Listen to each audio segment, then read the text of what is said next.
झारखंड विधानसभा के विशेष सत्र में दो अहम विधेयक पास हुए हैं, जिसमें 1932 आधारित स्थानीय नीति और ओबीसी को 27% आरक्षण दिए जाने को लेकर विधेयक पास हो चुका है।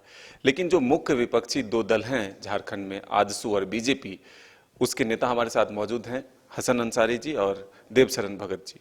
देवशरण दा, क्या लगता है सरकार का ये पहल, जो विशेष सत्र बुलाकर ये दोनों महत्वपूर्ण विधेयक पास कराए गए, क्या इससे झारखंडियों को उनका हक अधिकार जो है वो मिलता हुआ दिख रहा है आपको? देखिए, सबसे पहले तो वर्तमान सरकार को झारखंड की जनता ने भारी बहुमत से जनादेश दिया और इस उम्मीद के साथ कि जी झारखंड आंदोलनकारी का बेटा नेतृत्व में है तो उन तमाम मुद्दों को हल करेंगे जो आज तक नहीं हो पाया है। बहुत उम्मीद थी। कल जो विशेष सत्र में सत्र बुलाया गया तो सत्र में तो क्यों विषय को जो लाए तो उसमें चर्चा होनी चाहिए, लेकिन विषयों पर चर्चा नहीं होना एक तरह से संसदीय परंपरा का को ही तौहीन करना है। कल स्थानीय नीति 32 के खतियान के आधार पर स्थानीय नीति और आरक्षण दो विषय पर चर्चा रखा गया। स्थानीय नीति के संदर्भ में हम तो कहेंगे कि हेमंत सोरेन जी को ये मौका मिला था, लेकिन ये सिर्फ इनको तो हल करना था, लेकिन ये हल नहीं किए बल्कि एक सिर्फ पहल की है। हम इन पहल करने तक के लिए हम स्वागत करते हैं कि हेमंत जी 32 के खतियान के आधार पर स्थानीय नीति बनाने के संदर्भ में पहल की है। माने अभी बॉल खेल चल रहा है, राजनीतिक खेल, गोल नहीं हुआ है। गोल तो तब होगा जब ये लागू होगा, लेकिन इन्होंने जोड़ दिया कि ये 9वीं अनुसूची में जब इंक्लूड होगा तभी प्रभावी होगा।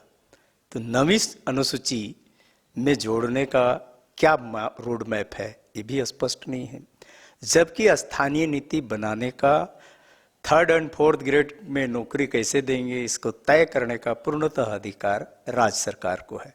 लेकिन इस मुद्दे को भी केंद्र के पाले में फेंक करके खुद गोल नहीं मार करके दूसरों को बॉल दे दिए। इससे लगता है कि जनता को एक तरह से राजनीतिक स्टंट, इसको हम कहेंगे राजनीतिक स्टंट इन्होंने किया है और झारखंडी जनता की भावनाओं के साथ खिलवाड़ कर रहे हैं, एक भरम जाल में फंसा रहे हैं।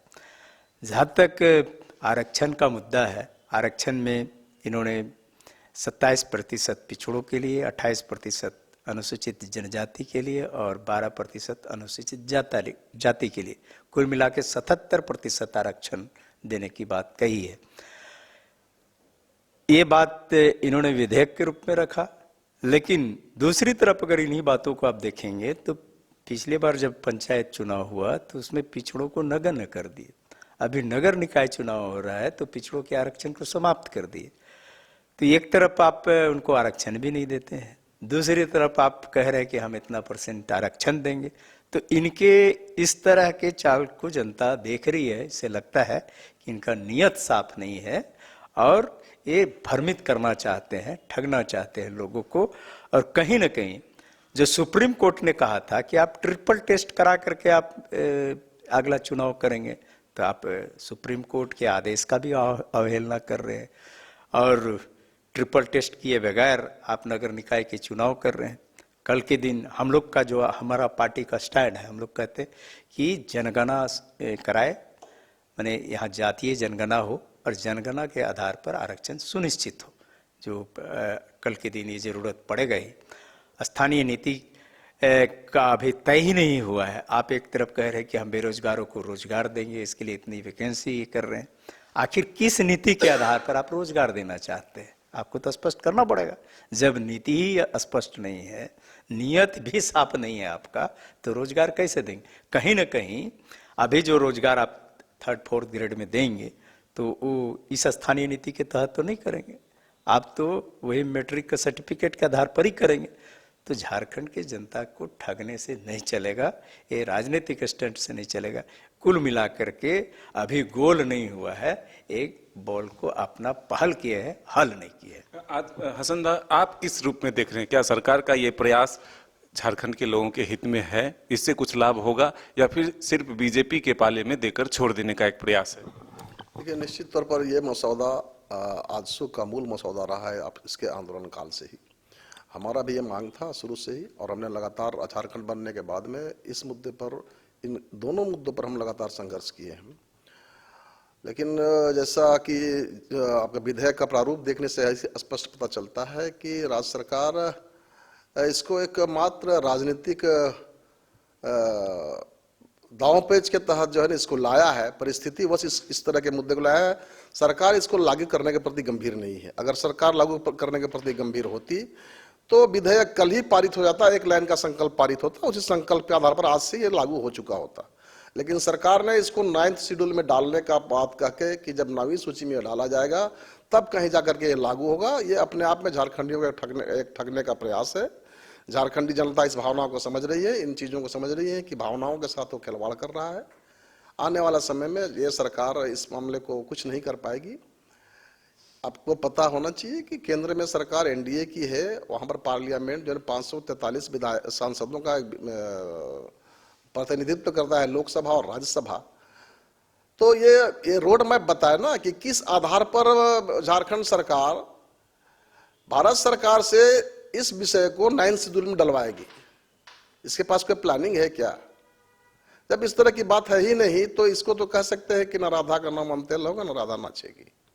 इससे कुछ नहीं, एक राजनीतिक स्टंट है। कल महत्वपूर्ण बयान मुख्यमंत्री का था सदन में, वो आजसू पर भी हमलावर थे, 1985 का भी जिक्र किया और कहा कि गुरुजी ने राज्य दिया, हेमंत सोरेन स्थानीयता दे रहे हैं। इसको किस रूप में? पहला बात तो इस भ्रम में ना रहे झारखंड मुक्ति मोर्चा कि वो उसके द्वारा राज्य बना है। सो आपको पता होना चाहिए, राज्य के सारे जनता जानती है कि आंदोलन का जो है ना एक स्वरूप जो था आजादी के पूर्व का आंदोलन और आजादी के बाद का आंदोलन। आपकी स्थापना काल 72 की रही, 1972 की रही, लेकिन जहाँ कहाँ का आपने आके आंदोलन किया था?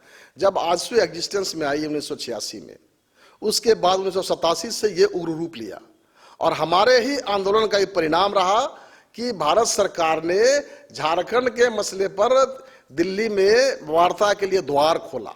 ये आजसू का आंदोलन का रहा और हमारे उग्र आंदोलन के चलते ये राज्य बना। तो गुरुजी ने झारखंड राज्य बना दिया, ये कहना आप गलत है। बाकी लोग क्या कर रहे थे यहाँ पर? बाकी लोग तमाम पार्टियां थी, बहुत बड़े बड़े लोग, बहुत लोग लड़े। तो ये तो सर्वथा गलत है। रहा सवाल कि इस राज्य के नवनिर्माण का, तो इस राज्य के नवनिर्माण में भी आपकी भूमिका कुछ नहीं है। आप साहब जिस विधेयक को लेकर के आए हैं स्थानीय नीति का, अब तो यहीं पर पूरा खेल कर रहे हैं। आपका ही यूपीए का ही सांसद और विधायक लोगों ने स्पष्ट कहा था कुल्हान के संदर्भ में कि 1932 का या आपका विधेयक का प्रारूप में कि 1932 का सर्वे या उससे पूर्व का सर्वे में जिनका वंशज का नाम हो, जिनका खतियान में नाम दर्ज हो, वो स्थानीय कहलाएंगे। बताइए, कुल्हान में वेस्ट सिबू में 1938 में लास्ट अरेस्ट हुआ है और 1958 में शुरू हुआ और 95 तक खत्म हुआ, 64 में सर्वे हुआ। वे लोग कहाँ जाएंगे? आप इसी राज्य में उनके लिए क्या कर रहे हैं? वो चाहेंगे ग्राम सभा में, और आपके पास जो ग्राम सभा है कितना डेमोक्रेटिक सिस्टम के साथ है, तो वंशानुगत है साहब। तो क्या इसका खेल नहीं होगा? तो ये तो मजाक बना के रखे हुए हैं हेमंत जी। देवचंदा, क्या आपको लगता है कि जिस तरह से राज्य में ईडी, सीबीआई, ये जो आयकर, इसके जो छापे चल रहे हैं, इसी पॉलिटिकल क्राइसिस का ये तो नतीजा नहीं कि बस आनन फानन में इस विधेयक को पास करा लिया? ये स्पष्ट तौर पर कह सकते हैं कि एक तरह से जब सांस उखड़ने टाइप का लगता है ना तो आदमी, या बहुत ज़्यादा बुखार उखार होता है तो उल्टा पुल्टा बोलने भी लगता है लोग। अभी इन पर ईडी का जो समन जारी हुआ तो इनको लगा कि समन, कहीं इस समन से मेरा समन तो ना हो जाए, तो इसलिए इससे पहले कुछ तुरंत ही घोषणा कर ले। लेकिन हम तो कहेंगे कि वो एक संवैधानिक संस्था है, उसका सम्मान करना चाहिए, फेस करना चाहिए।